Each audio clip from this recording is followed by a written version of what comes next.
오늘 창세기 14장의 말씀은 아브라함이 살았던 시대에 이 고대 국가들의 전쟁 이야기가 등장을 합니다. 큰 그림은 북방 메소포타미아의 강대국 이 네 나라가 팔레스타인 염해, 사해라고 그러죠. 염해는요 염도가 7배가 더 높습니다, 바다보다. 그래서 들어가면 절대 가라앉지 않습니다. 아무리 수영을 못하는 사람도 들어가면 붕붕붕 떠요. 제가 해수라고 하는 사우나를 한번 가봤어요. 그게 진짜 해수인가 하고 얼굴을 집어넣어 봤더니 짠맛이 나더라고요. 야, 이거 아닐지도 몰라, 소금 넣었을지도 몰라. 그래서 제가 의심이 많아서, 저는 그리스도인인데 하나님을 믿는 것 빼고는 의심이 많습니다, 세상을 향해서. 그래서 한번 이렇게 힘을 빼고 이렇게 제가 정말 뜨는가 하고 봤어요. 그랬더니 일반 사우나 냉탕물보다 훨씬 잘 뜨더라고요. 그래서 이거 진짜 해수다. 염해가 그렇다는 거예요. 그 염해에 5나라 약소국인데, 보니까 1절 한번 띄워주세요. 자, 네 나라가 어디입니까? 북방에 시날왕 아므라벨, 엘라살왕 아리옥, 엘람왕 그돌라오멜, 고임왕 디달. 여기 대장이 엘람왕 그돌라오멜입니다. 이 대장이 나머지 세 나라를 이렇게 데리고 2절 보여주세요. 소돔왕 베라, 고모라왕 비르사, 아드마왕 시납, 스보임왕 세메벨, 벨라 곧 소알왕. 5 이 염해 사해 근처에 팔레스타인의 약한 5나라를 침공하는 내용입니다. 이유가 뭔가 했더니 보여주세요. 4절에 이들이 12년 동안 그돌라오멜 북방 왕 엘람왕 그돌라오멜을 섬기고 조공을 바쳤는데 제13년에 배반한 거예요. 이제 우리 더 이상 못 해먹겠다, 야 독립하자, 이렇게 하니까 다음 보여주세요. 5절부터 7절까지 북부 4개 동맹국들이, 북방 왕들이 남방 왕을 쳐들어온 내용입니다. 이게 내용인데, 근데 어떤 방식으로 전쟁 전략을 폈는가? 여기 보니까 파란색으로 써놨는데요. 아스드롯, 가르나임에서 르바 족속을, 함에서 수수 족속을, 샤위 기랴다임에서 엠 족속을 치고 호리 족속을 그 산 세일에서 쳐서 광야 근방 엘바란까지 이르렀으며, 그들이 돌이켜 엠미스밭 곧 가데스에 이르러 아말렉 족속의 온 땅과 하사손 다말에 사는 아모리 족속을 친지라. 뒤로 넘겨주셔야죠. 글자 그대로. 이게 어떤 전략입니까? 본격적으로 남방의 5나라를 치기 전에 그 남방왕 주변에 있는, 혹시라도 남방왕들을 도와줄 수 있는 가나안 부족들을 먼저, 이름도 잘 모르는 그 부족들을 먼저 쳤다는 거예요. 그래서 도와줄 수 있는 세력을 끊어내고 기초 보급로하고 도망칠 수 있는 퇴각로까지 다 차단시키려고 하는 전략을 가지고 전쟁을 치렀다, 그런 내용입니다. 다음 보여주세요. 8절과 9절에 이제 본격적으로 소돔 왕 뚜뚜뚜뚜뚜 쭉 하고, 그 다음에 다음 구절이요, 엘람 왕 그돌라오멜 북방 왕이죠. 그들이 본격적으로 맞서 싸웠다, 전쟁을 치렀다, 이렇게 말합니다. 다음이요, 10절부터 읽겠습니다. 시작. 소돔 왕과 고모라 왕이 달아날 때 북방의 4왕이 소돔과 고모라의 모든 재물과 양식을 빼앗아 가고 소돔에 거주하는 아브라함의 조카 롯도 사로잡고 그 재물까지 노략하여 갔더라. 12절의 기록 속에서 소돔에 거주하고 있던 아브라함의 조카 롯이 사로잡혀갔다라고 하는 기록이 담겨져 있습니다. 창세기 14장에서요 갑자기 팔레스타인 주변국들의 이 9나라의 패권 전쟁사가 기록되어진 이유가 바로 이 12절 때문이었다는 거예요. 그것은 아브라함의 조카 롯이 그들에게 붙들려 사로잡혀 갔기 때문이다 라는 것입니다. 참으로 놀라운 사실입니다.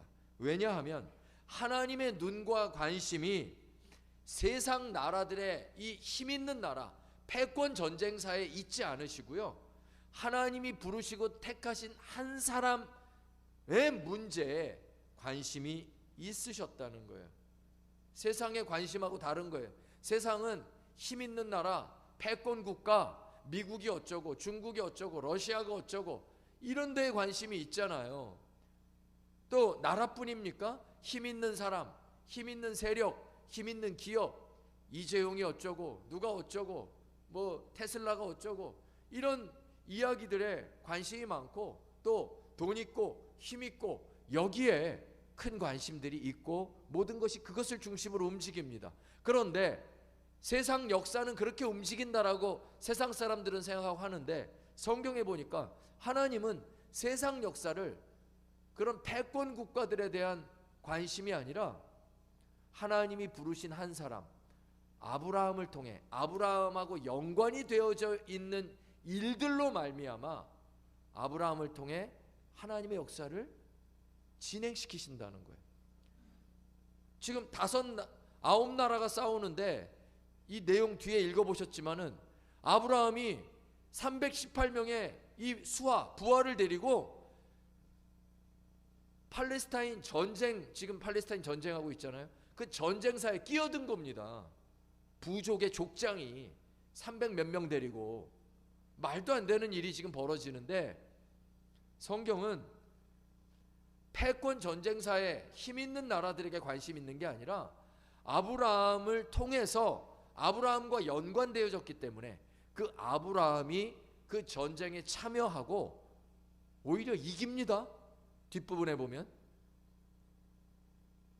그러니까 하나님은요, 하나님의 사람을 중심으로 세상 역사를 진행시키고 또 바꾸어 가신다는 거예요. 9 나라가 싸우는 게 그게 끝이지. 아브라함이 껴들어갖고 그 전쟁에서 또 그 나라를 이겨요. 이게 말이 됩니까? 하나님은 하나님의 백성을 중심으로 세상 역사를 진행하시고 바꾸어 가신다는 거예요. 이게 놀라운 사실입니다. 우리가 지금 경기가 이래, 세상이 이래, 세상의 흐름 속에 우리가 끼어드는 게 아닙니다. 성경은 우리가 하나님의 관심이 우리에게, 믿음의 사람에게, 하나님의 백성에게 있기 때문에 우리를 통해서 세상 역사를 진행하시고 바꾸어 가신다라고 하는 놀라운 역사관이 성경에 기록되어 있다는 거예요. 이건 제 말이 아니라 창세기 1장 28절 여러분 잘 아시죠? 하나님께서 사람을 창조하시고 1장에서 어떻게 하셨습니까?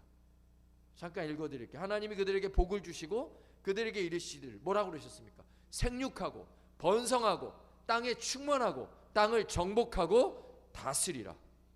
세상 흐름에 너희가 끼어들어갖고 눌리지 말고 너희가 세상을 다스리라는 거예요.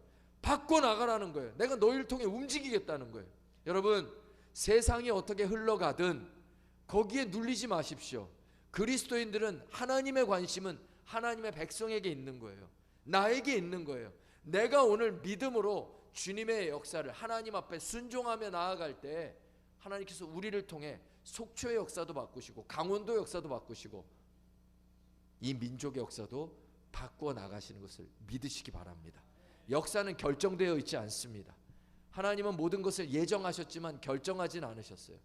예정이란 말은 결정을 포함하지만 하나님의 시간대에서는 오늘이 내일이고 내일이 오늘이고 미래가 오늘입니다. 2000년 전에 죽은 사람이나 오늘 죽은 사람이나 100년 후에 죽을 사람도 죽고 나면 하나님의 시간대에서 같은 시간입니다. 2000년에 죽은 사람이 먼저 심판받은 게 아니에요. 그건 우리의 3차원적 생각이고 죽고 나면 하나님의 시간대에서 같이 심판받는 거예요. 그렇기 때문에 우리의 생애가 마지막이고 우리의 생애가 종말입니다. 내가 죽고 나면 그게 세상 종말이에요. 뭐 이해가 좀 안 되시는 분도 있을 수 있겠지만 이것은 하나님의 관점과 하나님의 역사 속에서 우리가 우리 인생을 봐야 된다. 여러분 인생이 몇 년입니까? 몇 년을 사셨습니까? 몇 년을 더 사실 수 있습니까? 내가 앞으로 10년을 더 살 수 있다면 그게 종말입니다. 세상 종말. 나의 죽음이면 끝이에요. 같이 심판받는 거야. 백보자 심판을. 그러므로 시간이 얼마 안 남았습니다. 우리가 교회에 와 있고 하나님의 백성이 되어 있다는 건 놀라운 권세가 있는 거예요. 세상을 하나님께서 우리를 중심으로 바꾸어 주시겠다고 하는데 왜 교회를 다니고 신앙을 갖고 하나님의 백성인데도 이 세상에 눌려서 세상이 어쩌느니 뭐 여기에 계속 우리가 매여져 삽니까?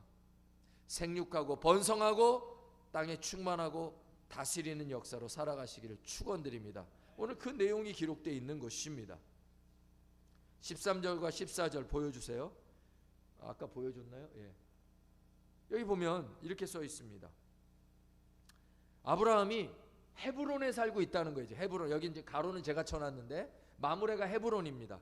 헤브론은 제가 지난번에 무슨 뜻이 있다고 그랬죠? 교제의 자리라고 그랬죠. 교제의 자리. 마므레는 뭐라고 그랬어요? 활기찬, 열정적인. 즉 성경이 아브라함이 가나안 땅에 도착해서 이 헤브론의 마므레 지역에 살며 하나님과 활기차게 열렬하게 교제의 자리, 교제를 나누며 예배자로 살고 있다. 그 내용이라고 말씀드렸습니다. 즉 아브라함은 가나안 땅에서 하나님을 향해서는 뜨거운 예배자로 살았어요. 열렬한 예배자로 살았어요. 근데 아브라함은 하나님을 향해서만이 아니라 세상을 향해서도 그 땅에서도 어떻게 살았습니까? 여기 보니까 동맹을 맺었대요. 이방 땅에서 살아남기 위해 안정적으로 정착하기 위해 그 지역 부족민들과 동맹을 맺는 지혜를 가지고 살아갔다라는 것입니다. 여기서 우리가 배울 수 있는 건 신앙은 분명 두 가지 방향으로 흐른다는 거예요. 하나는 하나님을 향해, 하나는 세상을 향해. 하나님을 향해서는 열정적으로 하나님을 사랑하고 예배하는 것입니다. 세상을 향해서는 하나님께서 내 자신, 세상을 향해 사랑과 지혜로 나가라는 거예요. 보여주세요. 예수님이 하신 말씀 가장 큰 두 계명, 첫 번째 거 읽겠습니다. 시작. 내 마음을 다하고 목숨을 다하고 뜻을 다하여 주 너희 하나님을 사랑하라. 이것이 그렇죠. 첫째 계명이라고. 크고 첫째 되는 계명. 하나님을 향한 방향이 있습니다. 두 번째 보여주세요. 다음. 둘째는 그와 같으니 내 이웃을 내 자신과 같이 사랑하라. 이 두 계명이 온 율법과 선지자의 강령이니라. 밑에 온 율법과 선지자의 강령은 당시 구약 성경밖에 없었잖아요. 구약 성경은 율법서, 선지서, 시가서잖아요. 그러니까 성경에 구약 성경의 전부가 되는 말씀이 이 두 가지 계명이라는 거죠. 하나님을 향하는 것도 귀한 신앙입니다. 그게 첫 번째고요. 두 번째는 하나님께만 예배드리고 교회에서만 잘하고 이게 아니라는 거예요. 세상에서도 세상을 살아내야 된다는 거예요. 하나님의 말씀으로, 믿음으로, 지혜로, 사랑으로 그렇게 그리스도인답게 살아나가시기를 주님의 이름으로 축원합니다. 그래 아브라함은 이렇게 살았습니다. 다음이요.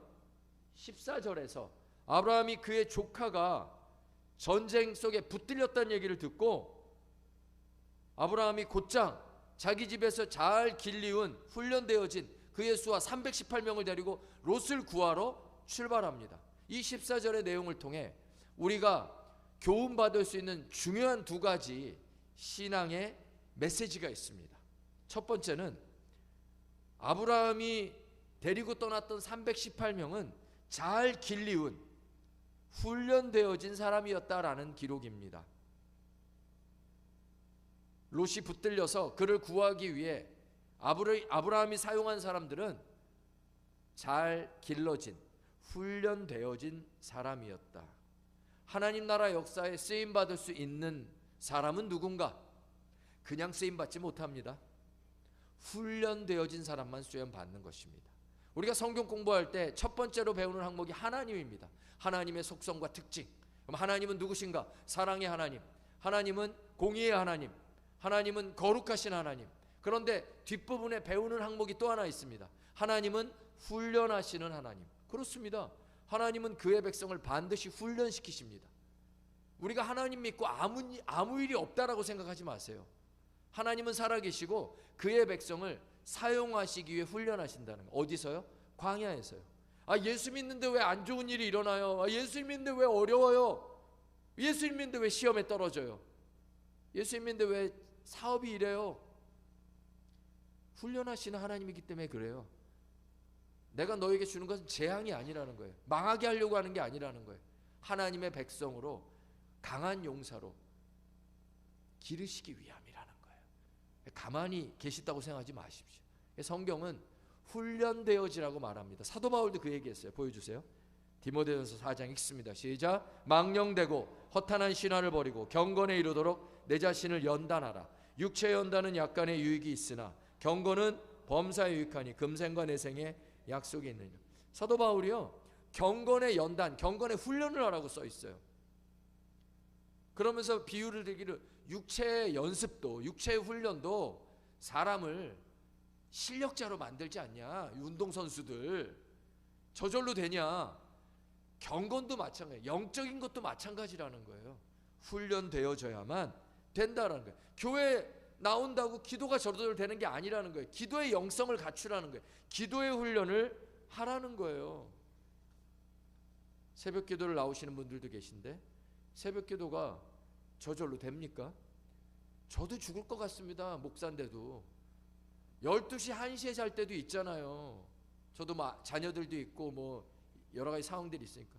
근데도 3-4시간 자고 일어나려면 힘든 거예요. 더더군다나 얼마나 무더입니까? 지금 가지를 않아요. 처서가 지났는데. 왜 안 가? 왜? 좀 가라. 예? 더위가 안 가니까 밤에 자다가 뭐 에어컨을 잠깐 켜고 또 막 덥고 막 너무, 지금은 좀 나아졌지만은 잠도 못 자고 새벽에 일어나면, 그러면 잠 못 자고 하루 새벽 기도하면 그 하루가 컨디션이 아주 안 좋습니다.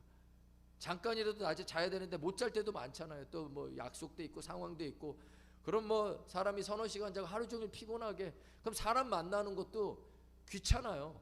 목사가 사람 만나는 게 귀찮으면 일이 되겠습니까? 만나면 좋은 말을 해야 되는데 잠을 못 자고 신경이 예민하면 짜증이 나요. 여기서도 아마 잠 잘 못 주무시는 분들인데, 그런데도 새벽 기도를 하는 이유는 하나님 앞에 그 시간에 가장 먼저 주님 앞에 엎드려서 나 기도하는 겁니다. 하루를 하고 한 달을 하고 1년을 하고 몇 년을 하고 수년을 하게 되면 뭐가 쌓입니까? 기도의 실력이 쌓입니다. 기도의 영성이 쌓여. 아무나 기도하고 응답받는 거 아닙니다. 기도의 실력이 있는 사람만 응답받는 거예요. 기도할 줄 알아야 되는 거예요. 아무나 전도하는 게 아니에요. 전도의 실력이 있어야 돼요. 아무나 선교할 수 있는 거 아니에요. 선교의 실력이 있어야 돼요. 봉사도요 마찬가지입니다. 봉사도 실력자들이 봉사하는 겁니다. 조금 봉사하다가 아유 어렵네, 아유 기분 나빠, 에이 안 해, 그러면 봉사 못하는 거예요. 그건 실력자가 못 됩니다. 봉사를 오래 해서 실력자가 된 분은 수많은 상황을 겪었고 수많은 사람들을 겪었고 거기서 견디고 내가 봉사할 수 있는 실력을 쌓은 거예요. 먼저 교회에서 안내하는데 안내하시는 봉사니 뭐 교회가 좀 크니까 한 10명씩 해요. 안으로 좀 들어가 주세요 성도님. 그러면 아 내가 일찍 왔는데 왜 나보고 들어가라고 그러냐고 막 승질을 내요. 그럼 봉사하는 분들이 아무리 믿음이 좋아도 마음에 상처가 있잖아요. 먼저 교회는 카페도 있었어요. 카페를 청년들이 했어요. 청년들이 하는데 마치 돈 받고 하는 사람인 것처럼 어느 교인은 야 이것 좀 해봐. 얼마나 기분 나쁘겠어요. 거기 있는 청년이. 내가 지금 봉사하고 있는데 무슨 알바생이야? 알바생도 요즘은 카페에서 야자 그러면은 기분 나빠서 그 손님은 상대 안 해줍니다. 그러니까 이게 이런 과정들을 다 겪으면서 끝까지 봉사자로 남는 사람만이 실력자가 되는 겁니다. 성공하는 사람들의 7가지 습관이라고 하는 책이 있었죠. 그 책의 핵심이 뭡니까? 내용들은 거의 기억이 안 나는데 그냥 핵심은 그거예요. 성공하기 위해서는 뭐가 제일 필요하냐? 습관이 필요하다는 거예요. 습관이 있는 사람만 성공한다는 거예요. 어떤 습관이요? 성공할 수 있는 방식으로 살아가는 습관을 만든 사람은 성공한다는 거예요. 신앙도 마찬가지입니다. 습관을 만드는 거, 기도하는 습관, 봉사하는 습관, 예배하는 습관을 만든 사람만 실력자가 되는 거고, 하나님은 그런 훈련되어진 자들을 통해서 사용하시고 역사하신다는 거예요. 20세기 보여주세요. 20세기 최고 첼리스트라고 알려진 파블로 카잘스가 95세까지 살았다는데요. 그는 죽기 전까지 끊임없이 연습을 멈추지 않은 사람으로 유명했습니다. 95세 된 이 첼로 거장에게 한 기자가 물어봤대요. 인터뷰로. 왜 90살이 넘으셨는데 선생님은 그렇게 연습을 계속 하십니까? 라고 물었더니 이 파블로가 내 자신의 연주 실력이 아직도 조금씩 향상되고 있기 때문입니다. 실제로 그는 96세에 죽기 전까지 매일 6시간씩 첼로를 계속 연습했다는 거예요. 죽기 전까지 계속 실력이 향상됐다라는 거예요. 우리도 죽기 전까지 말씀 읽고 기도하고 봉사하며 헌신의 실력이 날마다 쌓여지는, 날마다 향상되는 우리 제일 좋은 성도들이 되시기 바랍니다. 우리 표어가 뭡니까? 말씀이 제일, 기도가 좋은, 저절로 되는 게 아니잖아요. 훈련해야 되는 거예요. 하나님 앞에 매일매일 향상되시기 바랍니다. 또 보여주세요. 이 유재석 씨가 진행했던 그 유퀴즈라고 하는 예능 프로의 첼리스트 장한나 씨가 지휘자로 요즘은 더 유명하죠. 이분이 루빈스타인의 말을 얘기했어요. 보여주세요. 하루를 같이 한번 읽어볼까요? 하루를 연습하지 않으면 나 자신이 알고, 이틀을 연습하지 않으면 주변 동료들과 평론가들이 알고, 3일을 연습하지 않으면 세상이 안다. 이거 국제적인 피아니스트인 루빈스타인이 했던 말을 장한나 씨가 자기가 자기 모토로 삼고 있다고 얘기하면서 자기도 연습벌레로 살고 있다는 거예요. 자기가 성공한 이유는 연습을 통해 그 습관을 가졌다는 거예요. 우리는 이렇게 말할 수 있지 않을까요? 하루 기도를 하지 않으면 나 자신이 알고, 이틀을 하지 않으면 가족과 동료들이 알고, 3일을 하지 않으면 세상이 다 안다. 이게 무슨 말일까요? 하루를 기도하지 않으면 나 자신도 변화되지 않고, 이틀을 기도하지 않으면 가족과 이웃이 바뀌지 않고, 3일을 기도하지 않으면 속초도성과 세상이 변화되지 않는다는 거예요. 그러므로 하나님 앞에 기도하는, 또 예배하는, 헌신과 봉사를 하는 이 훈련과 이 모든 것에 실력자들이 되시기를 주의 이름으로 축원드립니다. 성공하는 사람들의 이 가장 중요한 것은 습관이 있어야 한다는 것처럼 신앙도 마찬가지예요. 훈련과 습관. 가장 이 세상에서 이길 수 없는 두 가지는 바로 이 연습하는 것과 또 저축하는 거랍니다. 신앙도 저축하는 거예요. 기도도 저축하는 거예요. 기도도 연습하는 거예요. 그 모든 것을 통해 승리하시길 축원드립니다. 또 한 가지 14절에서 알 수 있는 것은 아브라함의 믿음입니다. 고작 318명을 데리고 나라들과 전쟁을 하겠다고 뛰어들고 있어요. 이 무슨 돈키호테 같은 일입니까? 아주 기가 막힌 일 아니에요? 무슨 한 부족의 족장이 300몇 명, 3,000명도 아니고 300명을 데리고 나라와 싸우겠다는 게 북방 왕하고. 그런데 이겼습니다. 아브라함이 마치 이성적이지 않은 것처럼 보입니다. 돈키호테처럼 보입니다. 그런데 이 뒷부분에 보면 아브라함이 전쟁을 치를 때 밤을 택했고 또 조직적으로 나누어서 공략을 했다는 거예요. 아브라함은 여전히 이성적이에요. 앞부분에 가나안 땅에 와서 동맹을 맺을 만큼 그는 이성적이에요. 지난주에 우리의 신앙은 이성적이어야 된다. 로마서 12장 1절에 하나님이 받으시는 영적 예배는 로기코스, 이성적인 예배다라고 했어요.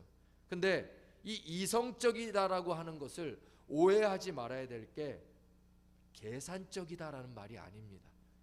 이성적이다라는 말이 하나님 앞에서 계산적이다라고 하는 말이 아니라 하나님 앞에서 믿음이라면 손해보더라도 죽더라도 하는 게 믿음 아닙니까? 죽더라도 순종하는 게. 그런 분명한 이성적인 결정과 판단으로 담대하게 행할 수 있는 게 이성적인 신앙이라는 거예요. 즉 생각했을 때 이게 믿음이구나. 그러면 분명하게 결정하고 순종할 수 있는 이 이성적인 분명한 결정을 내리는 게 이성적인 신앙이라는 거예요. 계산적인 게 아니라.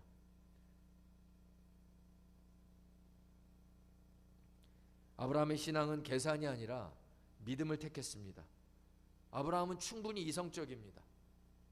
아브라함은 감정적으로 움직인 게 아니에요. 하나님 앞에서 조카 롯을 구하는 게 하나님의 뜻이라고 그는 믿었기 때문에 하나님 앞에서 믿음으로 결정한 것입니다. 똑똑한 사람들이 가장 잘하는 건 계산입니다. 투자할 거냐 말 거냐, 내가 덤빌 거냐 말 거냐. 요즘 서울에 집값이 올라간다고 그래요. 천정부지로 올라간다고 합니다. 이럴 때 집을 사야 되냐 말아야 되냐. 영끌족들이 지금 또 뭐 불같이 일어난다라고 그러죠.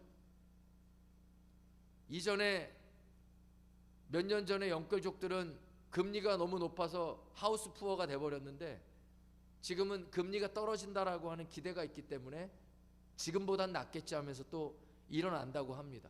이런 건 다 계산입니다. 똑똑한 사람들은 계산하고요. 이것이 세상이 가지고 있는 지혜와 전략의 삶입니다. 그런데 성경은 아브라함을 통해 다른 것을 보여주고 있습니다. 그것은 믿음이라는 것입니다. 롯을 구하는 것이 하나님의 뜻이기 때문에 내가 318명을 가지고 간다라는 건 터무니없는 일 같지만 믿음이기 때문에 하나님 앞에 순종한 것입니다. 믿음은 계산이 아닙니다. 믿음은 하나님의 뜻이면 내가 죽더라도 하는 것입니다. 그래서 믿음은 설사 손해를 보고 계란으로 바위를 치는 일처럼 보일지라도 하나님의 일이면 계산하지 않고 하는 것입니다. 교회 일이 그렇습니다. 설사 재정이 맞지 않고 뻔히 손해가 나는 일이라도 하나님의 일이면 하는 거예요. 선교는 하나님의 뜻이니까 교회 재정을 붓는 일인데도 하는 겁니다. 봉사도 손해보는 일인데 시간이 손해나고 정력이 손해나고 물질이 손해가 나는데도 하나님의 뜻이니까 하나님의 일이니까 행하는 것 아닙니까? 그런데 그런 믿음으로 행한 일, 아브라함이 318명 갖고 한 나라와 싸우는데 무슨 일이 벌어졌습니까? 보여주세요. 14장 15절.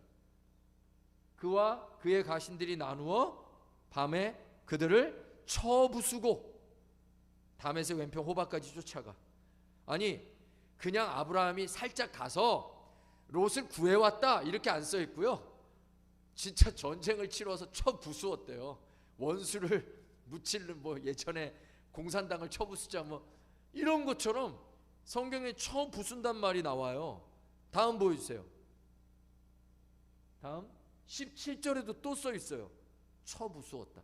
그러니까 실수로 쓴 말이 아니에요.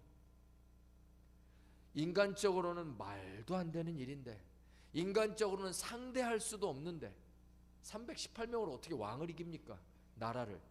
그런데 그런 일이 벌어졌어요. 그냥 롯만 살짝 구해온 게 아니라 쳐부수었다라고 성경이 정확하게 2번이나 쓰고 있습니다. 믿음으로 하나님 앞에 순종하면요, 내가 할 수 없는 일들이 일어나는 것을 믿으시기 바랍니다. 아무도 계산만 하고 믿음으로 순종하지 않으니까 내가 할 수 없는 일들이 일어나지 않는 것입니다. 교회도 마찬가지예요.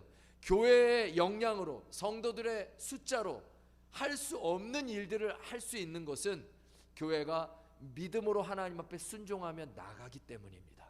그래서 교회를 통해 놀라운 일들이 벌어지는 거예요. 여러분은 각자 작은 교회 아닙니까? 여러분이 성전이 아닙니까?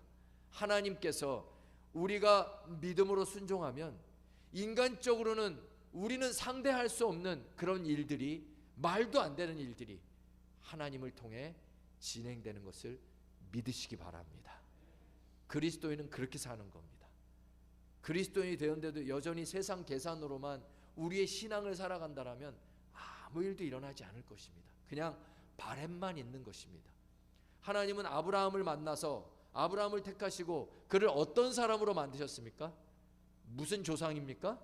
믿음의 조상. 즉 하나님은 믿음으로 살게 하는 법을 가르치시는 거예요. 계속. 히브리서 11장에 믿음이 없이는 하나님을 기쁘시게 못하나니, 하나님을 기쁘시게 하는 것은 딱 한 가지입니다. 믿음입니다. 우리가 죽고 나서 하늘나라 갈 때 뭐 가져갈 수 있어요? 재산 못 가져가요. 아무리 자녀 사랑해도 같이 못 가요. 아내를 사랑해도 같이 못 가고 남편을 사랑해도 못 가고 교회 와도 못 갑니다. 교회 식구 와도. 뭐 하나만 가져가요? 나의 달려갈 길을 다 가고 내가 믿음을 지켰으니 이제후로는 나를 위해 예비된 면류관이 있다라고 바울이 고백하지 않습니까? 하늘나라 갈 때 우리가 가져갈 수 있는 유일한 한 가지는 내가 살아온 믿음의 족적입니다. 믿음의 삶입니다. 성도 여러분, 예수 그리스도를 믿고 세상 사람처럼 똑같이 살면 아무런 일도 벌어지지 않고 세상 그대로 사는 거예요. 그러나 어떠한 순간에도 믿음의 삶을 사시기 바랍니다. 아브라함은 그래서 오늘 성경에 있는 그대로 말도 안 되는 내용들이 나오는 거예요. 318명 데리고 북방 왕과 싸웠는데 처부수었다는 거예요. 그게 하나님이 행하신 일이라는 것입니다. 그리스도인은 전혀 다르게 사는 사람들입니다. 똑같이 살지 마십시오. 믿음으로 사시고 맨 처음 얘기한 것처럼 하나님은 세상에 맞추어서 우리를 끼우는 게 아니라 우리를 통해 패권 국가들에게 관심 없고 우리를 통해 패권 국가 속에 아브라함이 전쟁에 참여하여 그 전쟁 역사까지 바꾸어 버리시는, 우리를 통해 세상을 바꾸시고 세상 역사를 써내려 가시는 우리는 하나님의 백성, 믿음의 백성인 것을 믿으시고 이 한 주간도 그렇게 믿음으로 승리하시기 바랍니다. 하나님을 향해 경배하시고 하나님을 향해 집중하십시오. 믿음으로 사십시오. 우리 그 믿음으로 찬양 드리며 예물 올립니다.